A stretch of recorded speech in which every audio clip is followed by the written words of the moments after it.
Bonjour et bienvenue à tous sur ce Meetup à des thèmes. Nous allons vous présenter et discuter les résultats du baromètre que nous faisons depuis 4 ans avec notre partenaire Nomination.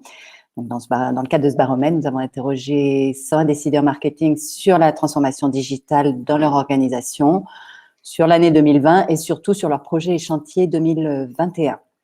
Alors, je suis Marie Lacoste de l'ADETEM. Pour ceux qui ne connaissent pas, l'ADETEM, c'est le plus grand réseau de marketeurs en France, tout métier, tout secteur, B2B, B2C, annonceurs, prestataires, instituts d'études, écoles, etc.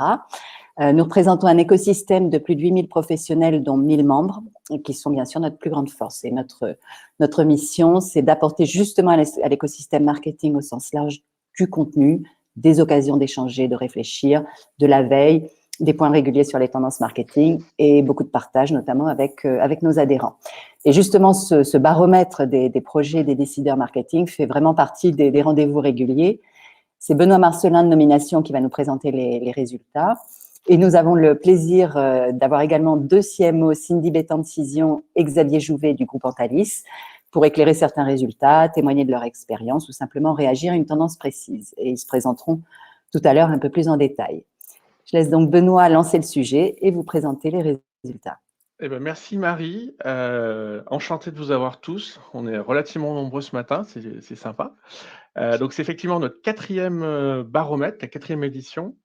En 2 mots, pour ceux qui ne connaissent pas Nomination, notre métier, nous, c'est produire de la donnée sur les entreprises et puis les décideurs qui y travaillent. Et on aide nos clients dans leur process marketing et commerciaux avec cette data.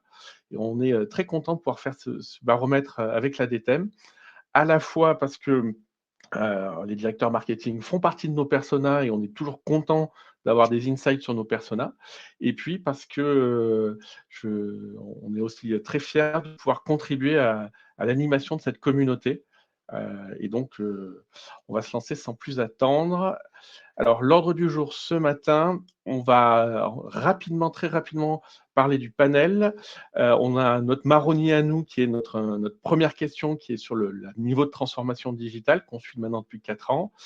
On ira assez vite sur 2020 parce que je pense qu'on peut tous se le dire, 2020 n'a pas été la meilleure année possible, donc on ne va pas y rester très longtemps. Mais par contre, on va essayer de prendre un peu de temps, et notamment avec Cindy et Xavier, sur les perspectives 2021.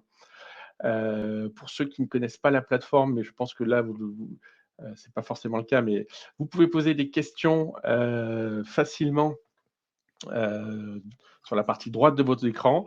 On essaiera d'y répondre au fur et à mesure. Et si jamais on vous oublie, Marie, je compte sur toi pour nous rappeler de répondre bien à tout le monde. OK ?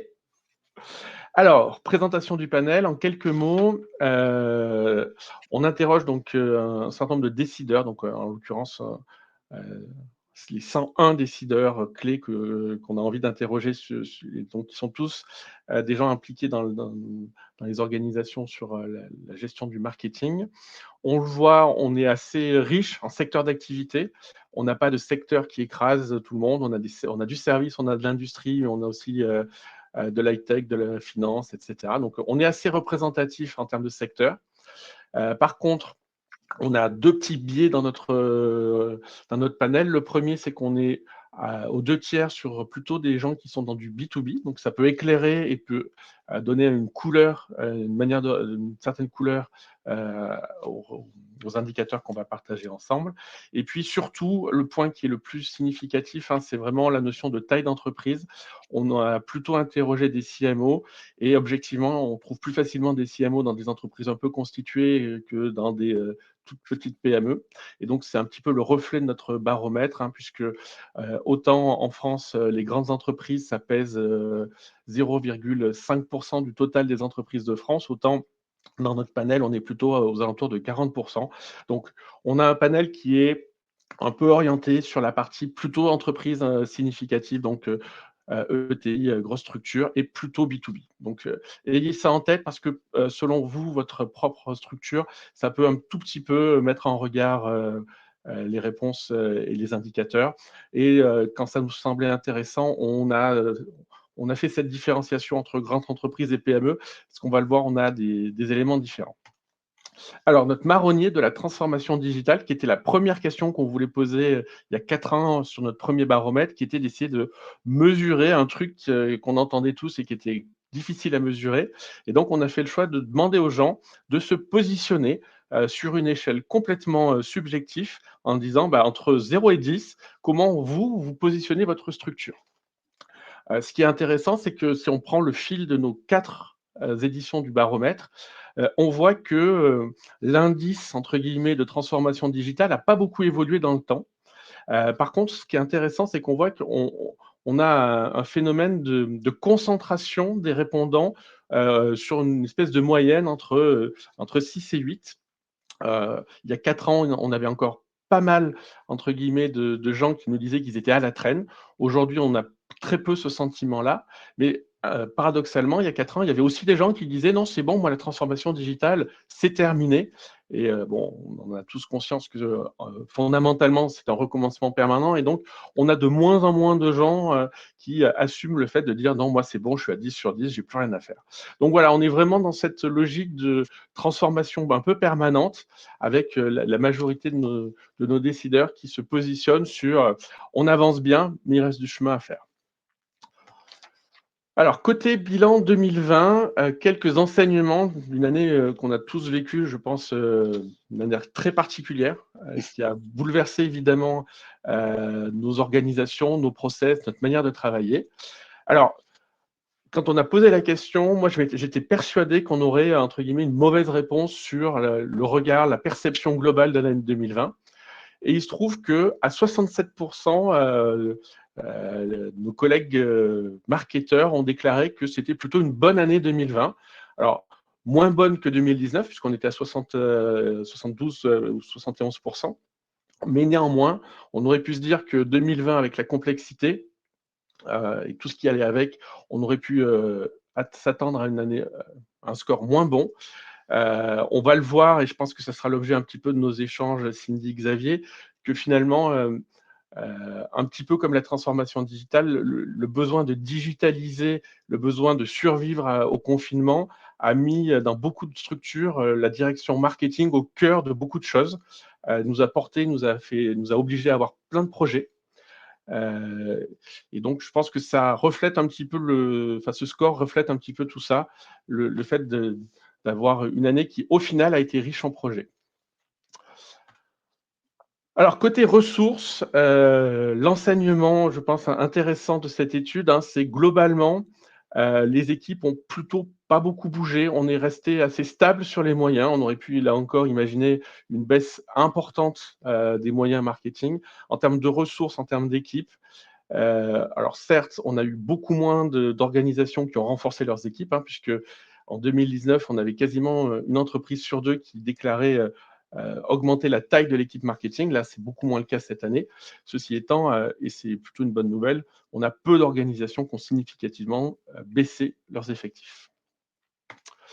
Alors, quand on parle de projet 2020, le premier sujet qui est arrivé, et là je pense que c'est une surprise pour personne, hein, c'est la nécessaire digitalisation des outils. Je pense qu'on s'est tous pris en mars de l'année dernière un peu de stupéfaction sur comment on réagit, qu'est-ce qui se passe, comment on gère le full distanciel, le full à distance, alors que je pense qu'on avait tous dans nos stratégies une part de présentiel significative, notamment tout ce qui est event. Je pense que la DTM, vous aussi, vous avez dû réagir et vous adapter à une transformation. Et ça nous a notamment conduit à utiliser des outils tels qu'on l'utilise aujourd'hui, des plateformes de webinaire. Euh, donc voilà, là, sur la digitalisation des outils. À côté de ça, il y a des sujets qui remontent. Alors, l'alignement self-marketing, c'est le marronnier normalement de toute direction marketing B2B. Donc, on voit qu'il est là. Un point à noter, la démarche responsable qui remonte et qui était beaucoup moins citée les années précédentes.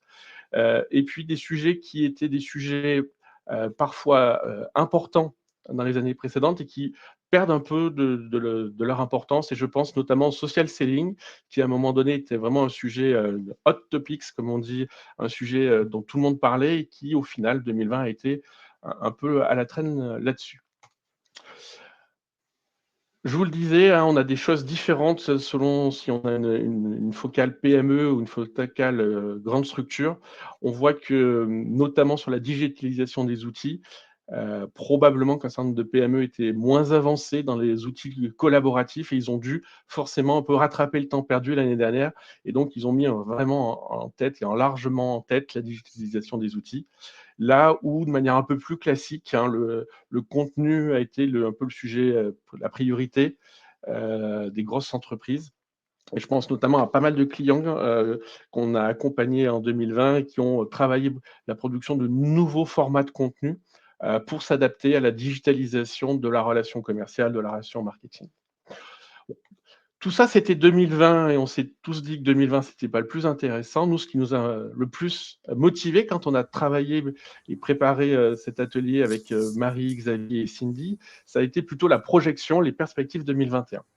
Donc, sur les perspectives 2021, on s'est posé une première question sur les enjeux de l'année. Quels étaient les enjeux clés des décideurs de notre baromètre sur 2021 ? Alors, je vous laisse découvrir un petit peu les résultats. Cindy, je vais te laisser te présenter. Toi, quand on a partagé ces résultats, tu as eu un truc qui t'est tout de suite, t'as cligné de l'œil et tu as dit je suis étonné, mais ça correspond à quelque chose que tu voyais, toi, de ton côté. Oui, bonjour à tous. Donc, je suis Cindy Bétain. Je suis directrice marketing et communication de Cision, hein. une grosse PME internationale, on va dire. On est à peu près 400 en France et 4000 dans le monde. Et nous, donc chez Cision, on est éclaireur de marque, c'est-à-dire qu'on fournit des solutions aux marketeurs et aux communicants pour qu'ils développent leur visibilité, la visibilité de leur marque.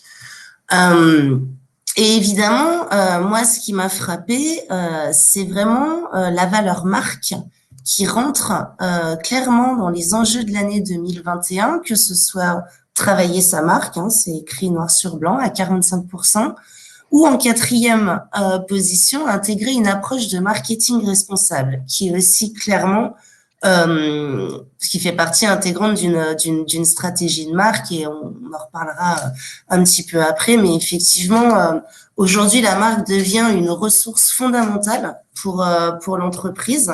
Et autant je savais que les purs communicants en avaient conscience et n'arrivaient pas à se faire entendre et commencent à se faire entendre, autant je m'attendais pas à ce que des profils marketing mettent la marque autant en avant. Voilà.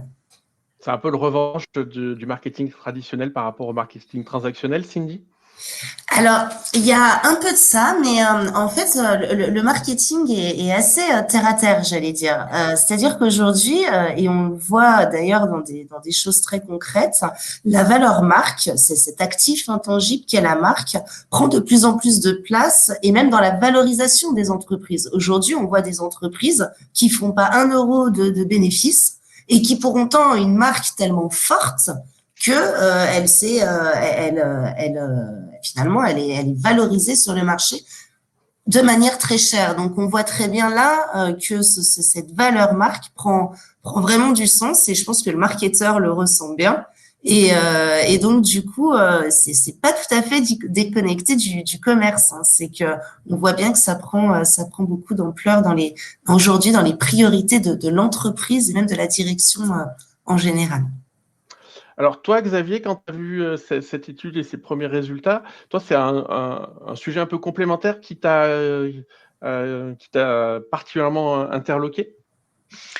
Alors, peut-être 2 mots d'abord sur Antalis pour me présenter rapidement. Donc, moi, je suis le directeur marketing du groupe Antalis. Donc, Antalis, on est une société de distribution B2B. Au niveau mondial, on a 4000 personnes à peu près, et on fait à peu près 2 milliards d'euros de chiffre d'affaires. On a 3 activités. Une première activité, c'est la vente de papier aux imprimeurs et également les ramettes de papier. On a une deuxième activité, c'est ce qu'on appelle la communication visuelle. Donc, c'est tous les supports pour faire de l'affichage, de la signalétique, voire de la décoration d'intérieur, donc tout ce qui est affichage grand format, voilà. Et puis une troisième activité dont on parlera moins aujourd'hui, qui est le packaging, où on fait donc tout ce qui est produit d'emballage pour protéger les produits et pendant leur stockage et leur expédition. Voilà, les trois grandes activités, ça se répartit à peu près entre 1 milliard sur le papier, 250 millions sur la communication visuelle et 500 millions sur le packaging. Alors cette tendance, on va dire, d'une approche marketing responsable qui doit bien sûr être en phase avec la stratégie de l'entreprise et l'approche responsable de l'entreprise, c'est pas une tendance nouvelle, mais c'est clairement une tendance qui s'est accélérée l'année dernière.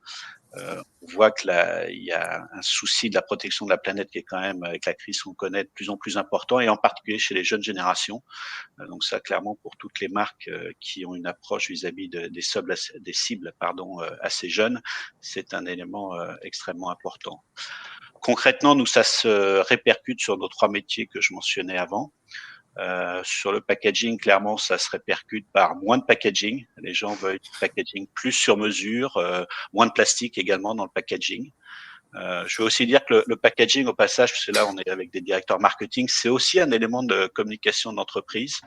La façon dont vous emballez vos produits et vous les expédiez dit beaucoup sur qui vous êtes en tant que société. On a tendance à l'oublier, mais il suffit de regarder le packaging d'Apple et d'ouvrir une boîte d'iPhone pour se rendre compte que c'est vraiment extrêmement important en termes d'image. Il y a d'autres sociétés comme Nespresso, par exemple, qui fait très attention à son packaging, à ce qu'ils appellent unboxing experience. Après, sur la communication visuelle, l'impact de cette tendance à une communication plus responsable, alors là, elle est vraiment très importante. On a d'ailleurs lancé une grande initiative cette année, puisque la communication visuelle, ça utilise aujourd'hui beaucoup de plastique. Toute la PLV, les adhésifs, il y a quand même beaucoup de plastique, et aujourd'hui, la tendance, c'est quand même kill le plastique. On va pas se mentir. Et par ailleurs, c'est aussi des applications qui sont relativement voilà. Ce sont des applications qui sont quand même assez éphémères. Hein. Quand on fait un kakémono, quand on fait une bâche, c'est des choses qui vont durer quelques semaines. Donc l'utilisation du plastique est un peu embêtante.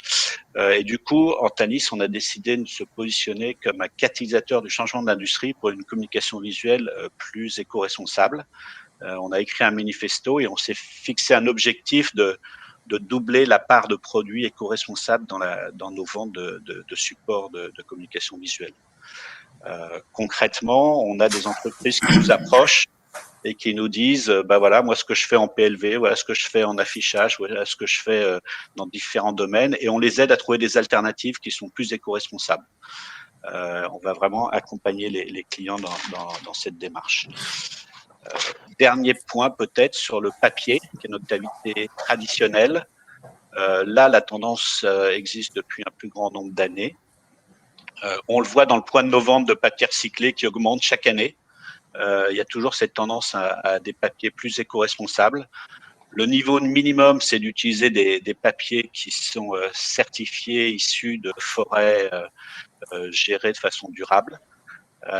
Donc FSC, PEFC, mais si on veut aller plus loin, effectivement, on peut prendre des papiers recyclés, on peut s'assurer que les usines qui fabriquent ces papiers sont gérées de façon responsable en s'engageant sur la réduction de leur émission de carbone, la réduction d'eau, etc. Donc c'est un peu compliqué quand on n'est pas un spécialiste.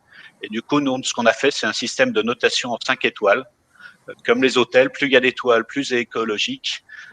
Et le top du top, c'est de prendre du papier recyclé qui vient d'une usine 14001 certifiée, qui s'est engagée dans cette démarche de réduction de consommation d'eau, d'énergie et d'émissions de CO2. Voilà. Après, il y a des nouveautés qui arrivent. Nous, par exemple, on va introduire un papier où on contribue à un fonds qui s'appelle 1% pour la planète. Et voilà, c'est notre petite contribution aussi à protéger la planète. Je tiens à rappeler quand même que le papier ne détruit pas les forêts, parce qu'il y a encore des idées fausses qui circulent. On a beau se battre pour tuer toutes ces idées fausses, elles restent vivaces dans l'esprit de certains marketeurs.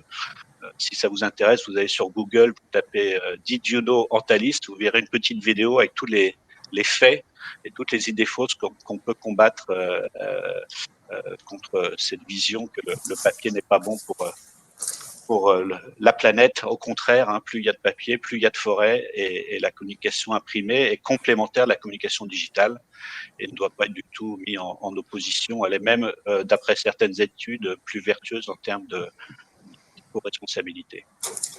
Merci Xavier. En tout cas, Benoît, si je peux quand même rajouter quelque Vas-y. chose sur ces enjeux de l'année, parce que ça me semble vraiment très important.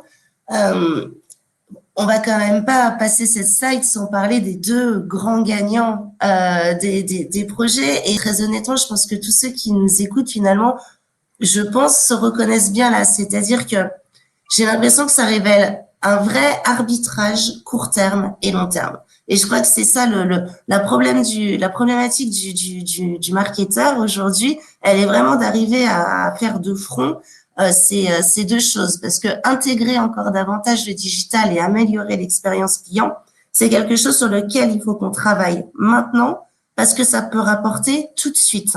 Mieux connaître ses clients, arriver à avoir un meilleur CRM, à mieux le connecter avec ses messages marketing, à être plus pointu sur le message qu'on lui envoie, à mieux le considérer en fonction de l'offre qu'il est. Ça, c'est quelque chose, notamment pour, je sais pas, pour faire du cross-sell ou de l'upsell, qui est très important. Donc, c'est marrant comme on voit que les deux premiers, intégrer encore davantage le digital, améliorer l'expérience client, on est vraiment sur du court terme, et c'est nécessaire, hein, on est tous d'accord, on a tous des objectifs à atteindre. Et puis que travailler la marque, comme tout ce qu'expliquait Xavier, on est vraiment sur du long terme pour justement assurer l'avenir. Donc, je pense que tous les marketeurs qui nous écoutent, à mon avis, seront d'accord avec moi pour dire qu'on a une année chargée parce que justement, on jongle avec ces deux temporalités qui se reflètent, je trouve, très bien dans ce baromètre. Alors, pour approfondir et compléter ce que tu viens de dire, je pense qu'il c'est intéressant de passer pour le coup à la slide d'après, où au final, on a demandé à notre échantillon de creuser un peu et au-delà de leurs enjeux, de décliner leurs enjeux en projets principaux identifiés. Et on voit qu'effectivement, on retrouve cette dichotomie entre des sujets qui sont des sujets business relativement court terme, management de l'expérience client, tu en as parlé, des lancements de nouveaux produits, et des choses un peu plus structurelles, comme par exemple travailler sur un positionnement responsable ou travailler sur une meilleure collaboration avec le commerce, qui est souvent un sujet un peu récurrent dans les directions marketing B2B. Et donc, on retrouve pas mal ces éléments-là.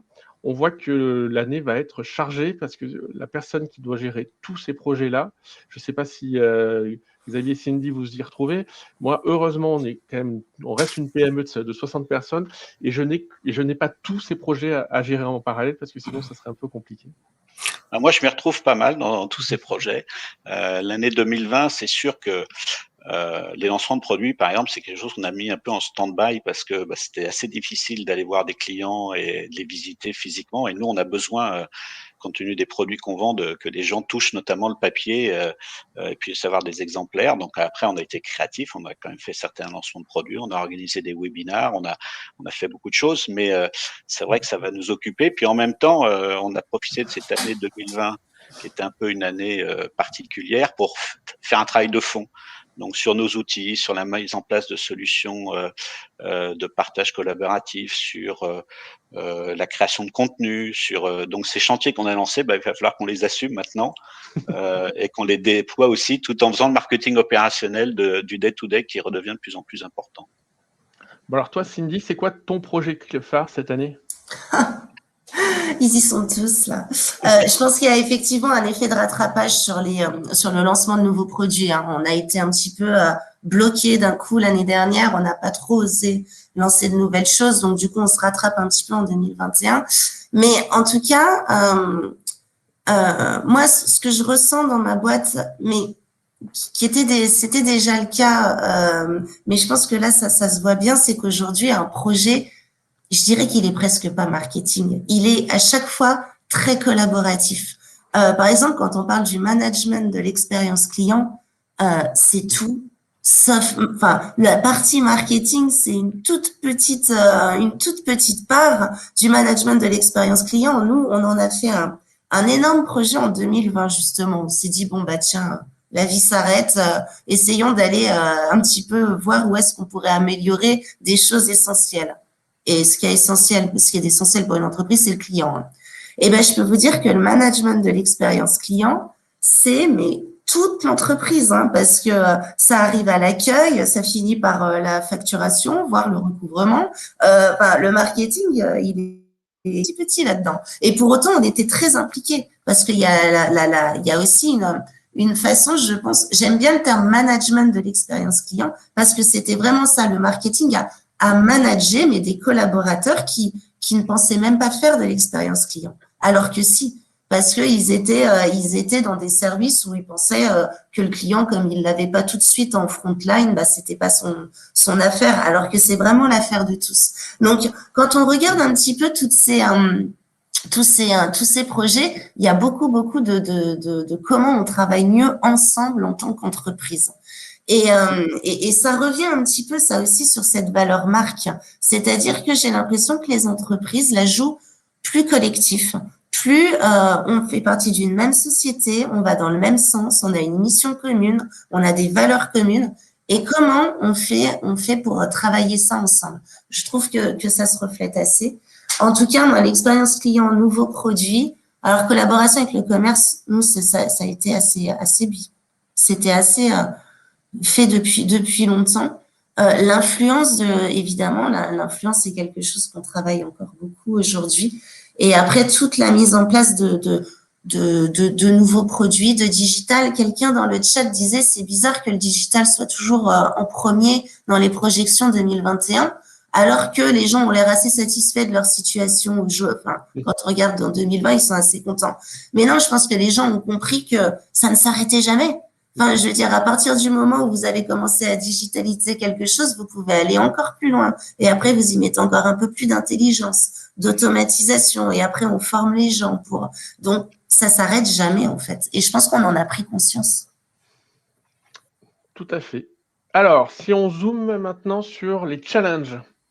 Alors là, pour le coup, s'il y a bien une constante depuis 4 ans dans nos baromètres, les 2 winners systématiques chaque année, et que ce soit n'importe quel secteur d'activité, B2B, B2C, petite, moyenne, grosse entreprise, on parle de sous et on parle d'arbitrage. Xavier, c'est un sujet chez toi, assez d'argent, assez de budget, des bons arbitrages, ou tout va bien? Je pense que c'est un sujet qui existe chez tous les directeurs marketing qui doivent se battre auprès de leur direction pour avoir plus de budget. Nous, on a une particularité dans la distribution B2B, c'est qu'une grosse partie de nos budgets viennent de nos fournisseurs, à peu près 2/3. Donc, si on vend, on a plus de budget. Si on vend pas, on a moins de budget. Donc, mes négociations, elles sont plus avec les fournisseurs à ce niveau-là. Ok. Bon, et toi, Cindy?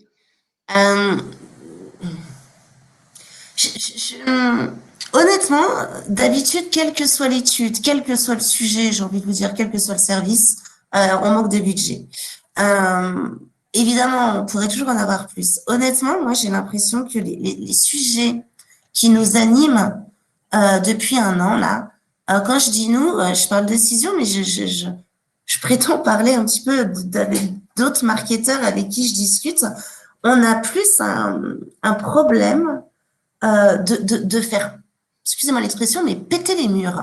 C'est-à-dire que, comme je vous le disais, en fait, on se rend compte qu'il faut collaborer et qu'il y a des silos qui sont propres à l'interne qu'on subit et en fait qui nous empêchent d'aller plus loin. Et en fait, moi, j'ai l'impression que on essaye de changer les mentalités, on essaye d'engager les collaborateurs, on essaye de travailler mieux ensemble pour une même cause.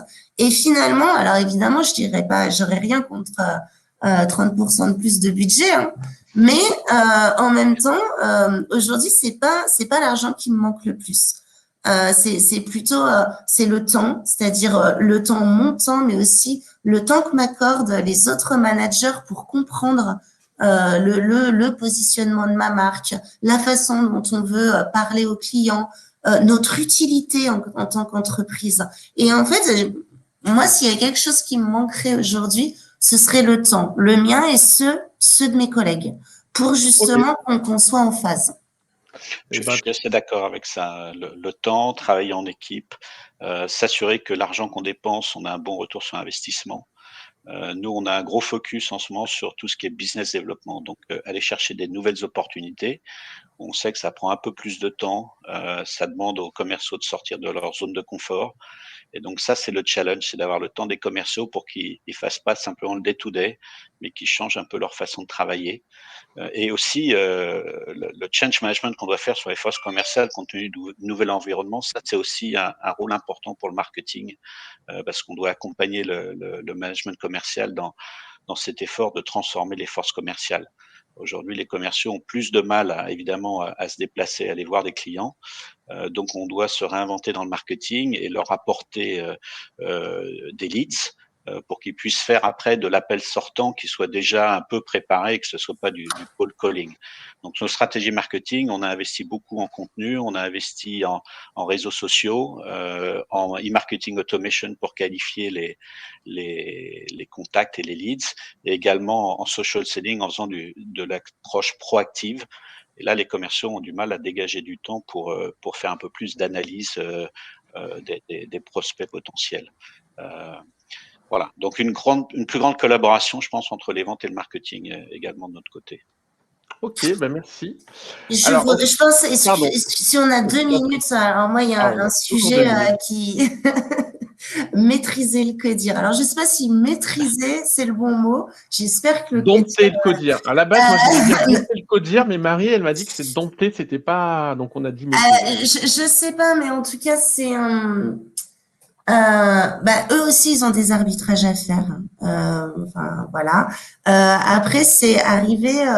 Moi, je pense que le marketeur, qu'il soit dans le codir ou non, peu importe. En tout cas, il faut qu'il arrive à influencer les décisions du codir. Et là encore, il y a un vrai arbitrage court terme, long terme. Mais surtout, je trouve que c'est plus facile cette année parce que j'ai l'impression que les dirigeants de l'entreprise ont compris vraiment la richesse de la valeur humaine. Le fait que voilà, quand chacun était chez soi et que tout le monde était en télétravail, et ben les employés ils ont continué à travailler, ils sont investis pour la société. Et du coup, il y a un vrai challenge de marque employeur, de RH, de comment je continue à motiver mes employés. Nous, chez Cision, par exemple, ça fait 1 an qu'on s'est pas vu. Les bureaux sont fermés. Et ce, jusque, je ne sais pas. Donc, et pour autant, on a été incroyablement efficace. Tous les employés Cision, on est resté mobilisés. Et donc ça veut dire qu'il a fallu vraiment investir beaucoup sur l'humain. Donc là encore, je trouve que la direction a pris pleinement le pouls du rôle humain dans une entreprise. Pour ceux qui l'avaient pas encore, là, je pense que ça a vraiment fait ses preuves. Je trouve qu'il y a plus de confiance vers les employés et ça va avec recruter les meilleurs profils parce que on s'est aussi rendu compte, je pense, pour beaucoup d'entreprises, que si demain elles veulent recruter les meilleurs profils, il va falloir quand même revoir un petit peu la façon dont elles voient les RH, leur politique, ou comment ils mettent le télétravail de leur entreprise, quelle est la confiance et le bien-être qu'ils accordent à leurs salariés, quel est le sens qu'ils donnent au travail. Et ça aussi, ça va dans l'engagement des marques et tout ça. C'est quelque chose qui devient essentiel à l'entreprise et c'est une question de survie. Nous, on a fait une étude il y a pas longtemps sur l'engagement des marques, quel que soit l'engagement, qu'il soit écologique, social ou quoi. 80% des directeurs marketing jugeaient que c'était une question de survie. C'est pas quelque chose pour faire joli, c'est parce que ça impacte à plein de niveaux et donc sur l'efficacité de l'entreprise. Donc là aussi, je trouve que cette année, moi qui le codir, c'est toujours un truc qui m'effraie un peu parce que bon, vous savez bien que le marketing et la finance, on n'est pas toujours meilleurs amis. Et ben j'ai trouvé que cette année, c'était plus simple. Plus facile. C'est peut-être que moi, vous mettrez vos commentaires, peut-être que vous n'avez pas ressenti comme ça, mais je sais pas. Alors, justement, je pense que la transition, si on avait voulu faire exprès, on n'y serait pas arrivé. La transition est pas mal avec notre sujet d'après, qui qui étaient les Zooms. On a fait 2-3 Zooms dans ce baromètre pour creuser des sujets un peu plus, entre guillemets, d'actualité. Évidemment, le premier sujet, c'était la mobilité des équipes. Alors, au-delà des 4% de réfractaires au télétravail, on voit que globalement, les entreprises ont pu un peu s'adapter. Toi, Xavier, chez toi, vous étiez déjà beaucoup télétravail. Comment ça s'est passé? Oui, alors, Tu étais dans quelle case, entre guillemets? alors, moi, je travaille au niveau headquarter, hein, donc on est quand même des équipes internationales avec beaucoup déjà de communication via Skype ou Teams. Donc nous, ça a été super facile. On était équipés avec des PC, on avait tout ce qu'il fallait. Je rentre tous les soirs chez moi avec mon PC, donc pour moi, c'était vraiment pas un problème. Et pour mes équipes basées au headquarter, c'était pas un problème. Dans les filiales, c'est un peu différent.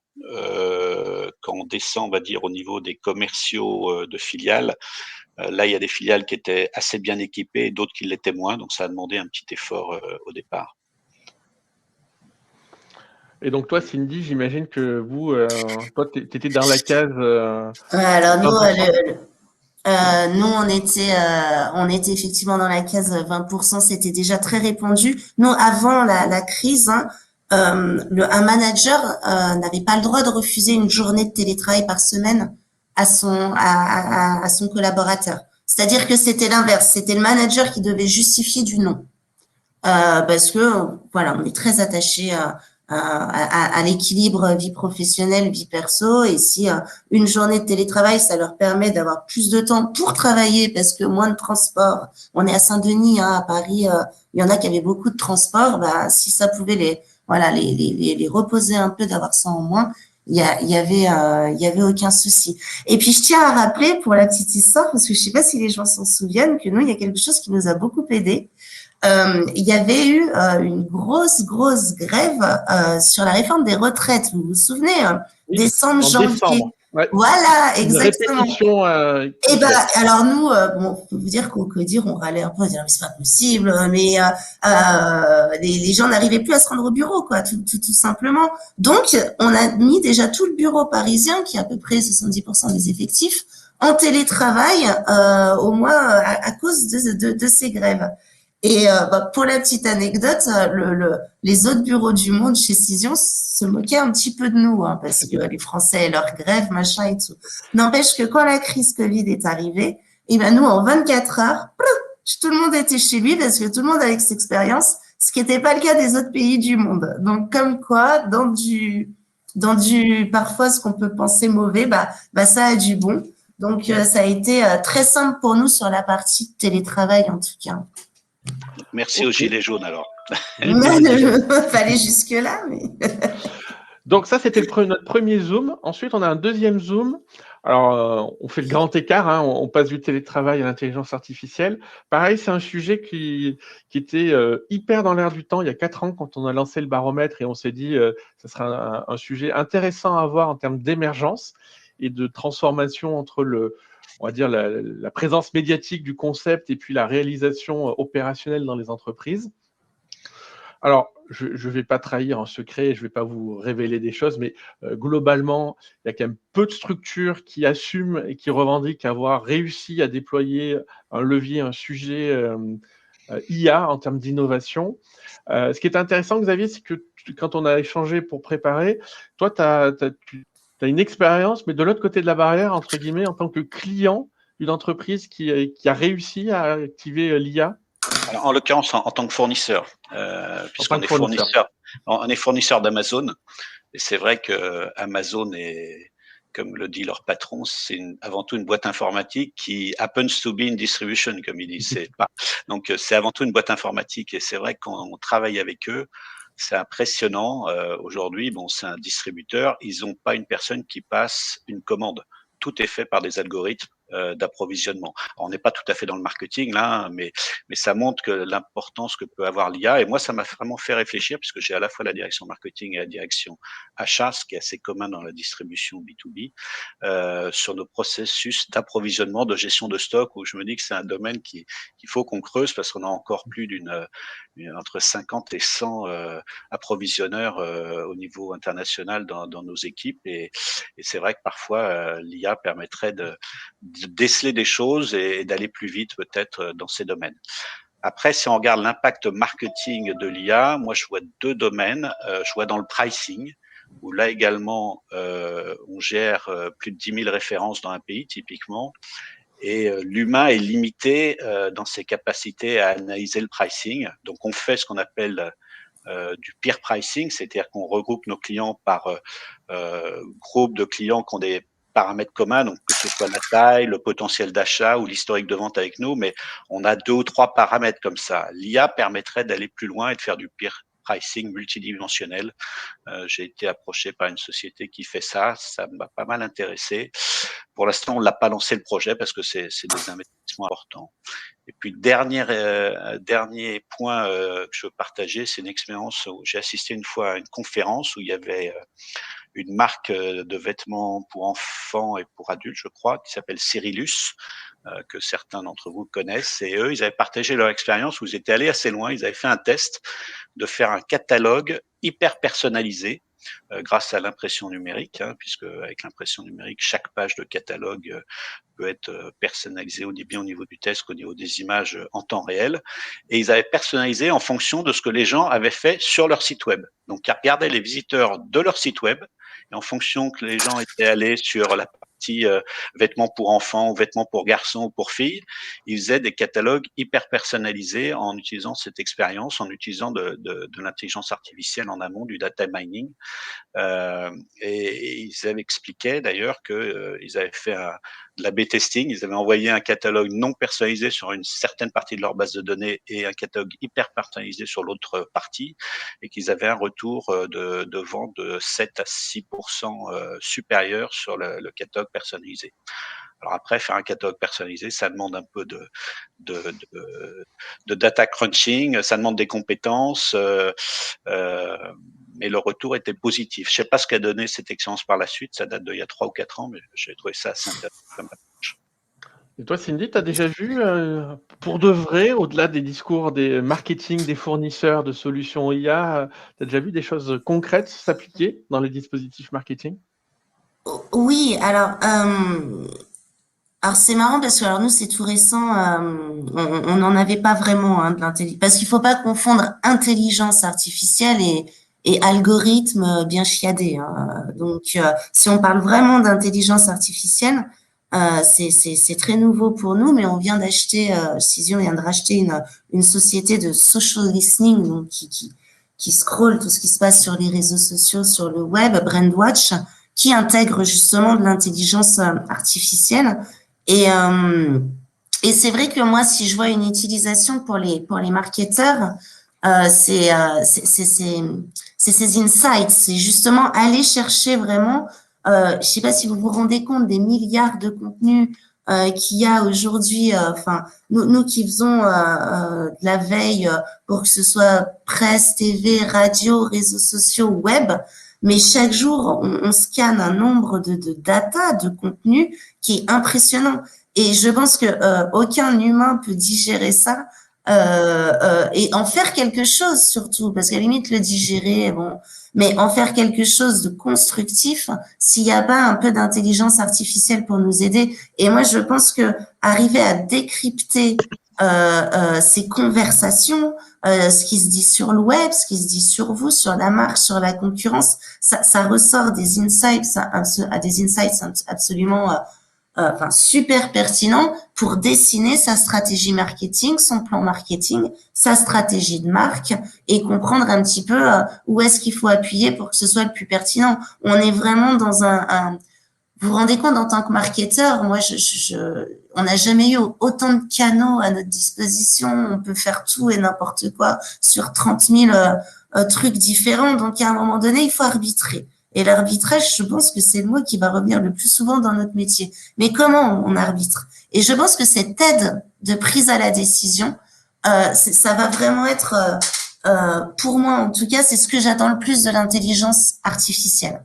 Après, je pense que on en parlait beaucoup il y a 3-4 ans parce que à tort, on pensait que avec de l'intelligence artificielle, bah, tout se ferait tout seul. Or non, ça c'est, on a besoin de former les personnes, on a besoin d'humains, on a besoin qu'elles montent en compétences parce que les tâches à faible valeur ajoutée, c'est fait justement par les algos et par l'IA. Et donc ça fait monter les compétences humaines petit à petit. Donc ça prend du temps.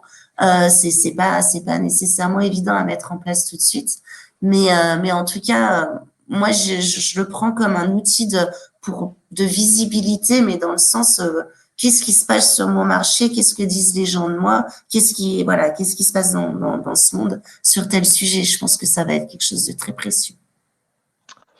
Merci Cindy. Moi, j'en retiens effectivement que l'IA, contrairement à certains discours, ça reste quand même. Ce n'est pas l'outil magique qui va tout révolutionner. Mais c'est dommage, hein, ça aurait été sympa un outil magique qui résolve tous nos problèmes et tous nos projets marketing. Pour terminer, on a un dernier zoom. On va parler d'influence. Alors là, je pense que sur l'influence, Cindy, tu peux dire que tu es un peu une spécialiste. Donc, ce que je vais faire, c'est que je vais te laisser commenter cette slide et nous donner un peu, toi, ton sentiment sur le développement chaque année après année de ce sujet de l'influence marketing. Donc 39%, ils travaillent très sérieusement avec un vrai budget. C'est très nouveau. Je sais pas si c'est plus moi ça me 14% paraît énorme. par rapport à... Ah oui, d'accord, on est d'accord. Plus Oui, 14%. je suis agréablement surprise, mais je pense que ça va dans le bon sens. C'est 37%, c'est intéressant et nous y réfléchissons. Ce n'est pas au budget cette année. Alors après, ça dépend ce qu'on entend par influence, mais effectivement, je pense que le marketing a compris que derrière l'influence, en fait, il y avait quoi? Il y avait la notion de confiance. C'était parce que l'influence, finalement, c'est rien d'autre qu'être recommandé. Recommandé par un article de journal, recommandé par un influenceur, un blogueur, un Instagrammeur, par sa famille. C'est en fait être influent, c'est quand on parle de nous, que quelqu'un d'autre parle de nous. C'est ça la beauté du truc. Donc, et pour être recommandé, eh bien, il faut vraiment essayer de développer cette confiance en la marque qui fait que les gens vont pouvoir vous recommander. Et ça, bien sûr que oui, ça a un prix. Le prix, c'est pas d'utiliser des blogueurs et des Instagrammeurs comme des hommes sandwich. Ça, c'est plutôt l'aveu d'échec. Hein. Mais c'est plutôt, encore une fois là, de construire une stratégie de contenu, une stratégie de marque, un message, des produits qui vont faire que vous allez toucher une certaine audience et qu'ensuite vous allez pouvoir travailler votre influence sur des gens qui vous aiment en fait. C'est ça. Et je pense que les gens ont compris que l'influence c'était pas justement juste faire diffuser des trucs à travers des influenceurs. C'était bien au-delà de ça. Et quand on regarde les marques qui ont le plus d'influence, si spontanément je vous demande le nom d'une marque, ça va plutôt être des marques, bizarrement, qui sont engagées sur quelque chose, qui défendent quelque chose, qui ont une vraie valeur de marque, une vraie stratégie, un vrai message, une vraie utilité et une audience qu'elles ont captée par rapport à ce qu'elles ont dit. Donc ça a un coût, ça a un prix. Et le relais viendra après, mais il faut vraiment que les marketeurs travaillent ce qu'ils ont à dire avant de vouloir être relayés par d'autres. Alors Xavier, en B2B, l'influence, est-ce que c'est des influenceurs sur Instagram ou c'est plutôt des prescripteurs un peu plus classiques? Oui, alors effectivement, nous, en B2B, on est peu sur l'influenceuse, blogueuse qui va publier des avis sur des produits où, en plus, parfois, on sait qu'elle est payée ou au moins qu'elle a des produits de façon gratuite, etc. Donc, ça, c'est moins notre truc. Par contre, nous, dans nos stratégies, on va de plus en plus vers les prescripteurs. C'est-à-dire que quand nous, on vend du papier à des imprimeurs, on se doit de travailler sur les agences de com, sur les brins d'honneur, les responsables de la communication, pour également partager avec eux du contenu et leur apporter des conseils sur le choix des papiers, sur les techniques d'impression, etc. Donc, on travaille plutôt en amont. De la même façon, quand on va sur la décoration d'intérieur, puisqu'aujourd'hui, dans la communication visuelle, les traces, les imprimantes grand format permettent maintenant d'imprimer des papiers peints, d'imprimer des adhésifs de sol, d'imprimer de plus en plus de médias. On va de plus en plus effectivement vers la décoration de magasins, la décoration d'hôtels, de restaurants, la décoration des bureaux, dont certains d'entre vous, je suis sûr, voient les applications. Et du coup, nous, on a des nouveaux prescripteurs que sont les architectes d'intérieur, les agences de communication ou les agences spécialisées dans le design de magasins, par exemple. Ça, c'est des gens nouveaux. Et donc, on veut aller de plus en plus vers eux. Donc, il y a différentes façons de le faire, mais utiliser parfois des professionnels qui sont des référents dans ces domaines est quelque chose qu'on fait. Mais en général, ces gens veulent garder une certaine indépendance vis-à-vis des fournisseurs. Donc, on essaye de le faire de façon intelligente, en leur donnant accès à nos produits pour qu'ils les testent en amont et qu'ils en parlent.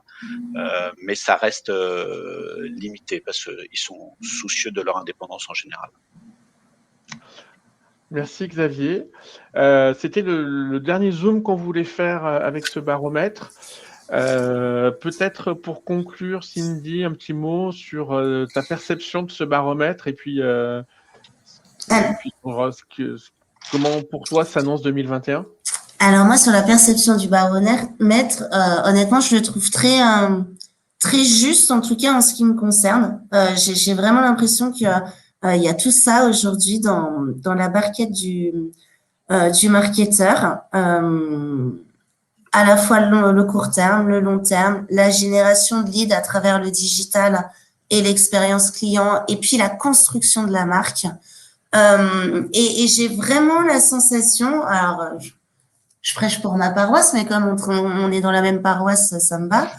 J'ai vraiment l'impression que le marketing prend du poids aujourd'hui dans alors est-ce du marketing, de la communication, mais en tout cas, ça prend vraiment du poids. Je crois qu'on a redécouvert la nécessité de communiquer utile, de communiquer mieux, peut-être moins, d'être plus ciblé, plus pertinent. Et tout ça, en fait, ça demande beaucoup de travail. Finalement, de faire moins. Je trouve que c'est très exigeant et ça me plaît beaucoup d'ailleurs. Mais voilà, je pense qu'on est dans cette ère du moins, mais du mieux et tant mieux. Alors Xavier, le petit mot de conclusion. Oui, je pourrais reprendre quasiment ce que dit Cindy. On se retrouve complètement dans ce baromètre en Thalys. Je pense qu'il n'y a pas un sujet sur lequel je ne sois pas en phase. Sur le rôle du marketing, moi j'ai toujours considéré que le rôle du marketing c'était extrêmement important. J'ai fait l'essentiel de ma carrière dans des rôles de directeur marketing, même si j'ai eu aussi des responsabilités vente et achat. Mais pour moi, le marketeur, c'est un peu le conseiller du DG. Parce que le financier, il a plutôt tendance à regarder les chiffres dans le rétroviseur. Le directeur des ventes, il est dans le day-to-day. Le marketeur, dans un monde où on ne sait pas très bien où on va, c'est bien d'avoir quelqu'un qui lève un peu les yeux et qui regarde un peu pour essayer de voir s'il y a un chemin à trouver. Donc oui, c'est un rôle important, c'est un rôle complexe. Il y a de plus en plus de sujets. Moi, je suis impressionné par la couverture, le spectre qu'on doit couvrir quand on est directeur marketing, depuis le marketing traditionnel au marketing digital, les réseaux sociaux. Donc, c'est ce qui me passionne aussi dans mon job. On apprend tous les jours. Voilà, donc plein de choses à faire. Alors maintenant, s'il y a des gens parmi les gens qui nous écoutent aujourd'hui, puisqu'ils sont clairement dans les cibles qu'on adresse, si vous avez besoin de conseils, n'hésitez pas à revenir vers nous. Si vous avez besoin de conseils pour choisir vos papiers, si vous avez besoin de conseils dans votre stratégie de communication visuelle, ou si il y a des sujets dont on a parlé aujourd'hui où vous souhaitez échanger, même si c'est pas forcément l'IA par exemple, n'hésitez pas à revenir et on pourra échanger sur ces sujets. Il y a plein de choses à faire. En tout cas, Marie, je trouve que ce baromètre est vraiment intéressant et s'inscrit vraiment dans l'ADN de l'ADTEM. Et une fois de plus, on est très content de pouvoir accompagner l'ADTEM sur ce baromètre. Et j'imagine qu'on va pouvoir continuer, poursuivre, creuser tous ces sujets au sein des clubs de l'ADTEM et des différents clubs de l'ADTEM. Oui, absolument. Hein. Ce sont des sujets, comme dit Cindy, on retrouve effectivement on retrouve tous nos sujets dans ce baromètre. On est un peu tous concernés par les mêmes enjeux, les mêmes challenges. Mais c'est vrai que voilà, deux sujets moi qui ressortent beaucoup et que l'on travaille beaucoup parce qu'effectivement il y a une grosse attente des marketeurs là-dessus. Bien évidemment tout ce qui est marketing responsable au sens large. On est en train de beaucoup travailler au sein de l'ADTEM avec tout un groupe de personnes, d'experts, de personnes de bonne volonté. Et on a d'ailleurs, vous avez peut-être vu passer, fait un questionnaire justement sur le marketing responsable. Voilà, est-ce qu'on va s'y mettre, qui va s'y mettre, comment on va s'y mettre, qu'est-ce qu'on va faire, etc. Qui a d'ailleurs été relayé par le magazine Stratégie, et on va faire un petit déjeuner à la fin du mois justement pour vous parler de tous ces résultats.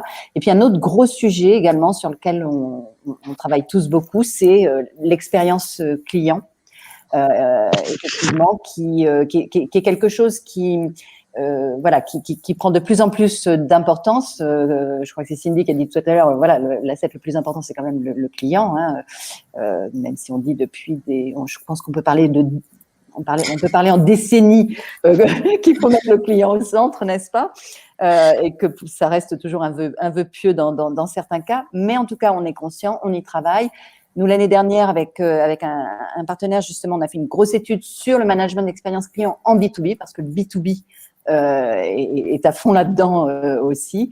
Et cette année, on va un peu plus loin, justement, avec Praxis, donc notre partenaire sur l'expérience client, et une agence Kiss the Bride, sur justement la fidélisation en B2B. Et donc, voilà, on fait une grosse étude en ce moment qui tourne. Si vous n'y avez pas répondu, merci d'y répondre. Ça prend une dizaine de minutes. Mais en tout cas, voilà, ce sont des sujets qui sont importants pour tout le monde, pour l'écosystème marketing. Et rendez-vous l'année prochaine pour voir si ça continue à gagner en importance, ce dont je ne doute pas. Eh ben, merci beaucoup, merci Xavier, merci Cindy pour votre participation, pour les échanges. Merci Benoît pour le baromètre, merci l'ADTEM pour l'invitation.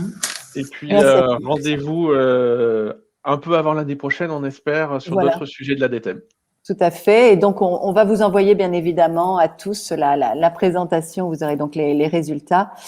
Il y aura également une infographie de ces résultats et le replay si jamais vous n'avez pas pu suivre la totalité du meet-up. Très bonne journée à tous. 11h56, on a tenu le timing. Bravo à tous. Merci à toi, merci. Benoît. Merci pour bonne journée, Thomas. Bonne journée à tous. Au revoir. Allez, merci, au revoir.